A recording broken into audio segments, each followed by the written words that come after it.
लड़कियों के एक विद्यालय में आई नई अध्यापिका बहुत खूबसूरत थी। बस उम्र थोड़ी अधिक हो रही थी, लेकिन उसने अभी तक शादी नहीं की थी। सभी छात्राएं उसे देखकर तरह तरह के अनुमान लगाया करती थीं। एक दिन किसी कार्यक्रम के दौरान जब छात्राएं उसके इर्द गिर्द खड़ी थीं, तो एक छात्रा ने बातों बातों में ही उससे पूछ लिया कि मैडम, आपने अभी तक शादी क्यों नहीं की? अध्यापिका ने कहा, पहले एक कहानी सुनाती हूं। एक महिला को बेटे होने की लालच में लगातार 5 बेटियां ही पैदा होती रहीं। जब 6वीं बार वह गर्भवती हुई तो पति ने उसको धमकी दी कि अगर इस बार भी बेटी हुई तो उस बेटी को बाहर किसी सड़क या चौक पर फेंक आऊंगा।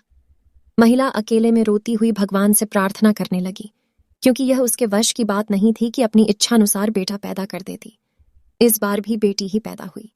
पति ने नवजात बेटी को उठाया और रात के अंधेरे में शहर के बीचों बीच चौक पर रखाया।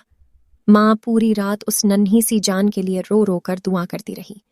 दूसरे दिन सुबह पिता जब चौक पर बेटी को देखने पहुंचा तो देखा कि बच्ची वहीं पड़ी है। उसे जीवित रखने के लिए बाप बेटी को वापस घर लाया, लेकिन दूसरी रात फिर बेटी को उसी चौक पर रखाया। रोज यही होता रहा। हर बार पिता उस नवजात बेटी को बाहर रखाता और जब कोई उसे लेकर नहीं जाता तो मजबूरन वापस उठा लाता। यहां तक कि उसका पिता एक दिन थक गया और भगवान की इच्छा समझकर शांत हो गया। फिर 1 वर्ष बाद माँ जब फिर से गर्भवती हुई तो इस बार उनको बेटा हुआ, लेकिन कुछ ही दिन बाद ही 6 बेटियों में से एक बेटी की मौत हो गई। यहाँ तक कि माँ 5 बार गर्भवती हुई और हर बार बेटे ही हुए, लेकिन हर बार उसकी बेटियों में से एक बेटी इस दुनिया से चली जाती। अध्यापिका की आंखों से आंसू गिरने लगे थे। उसने आंसू पोंछकर आगे कहना शुरू किया।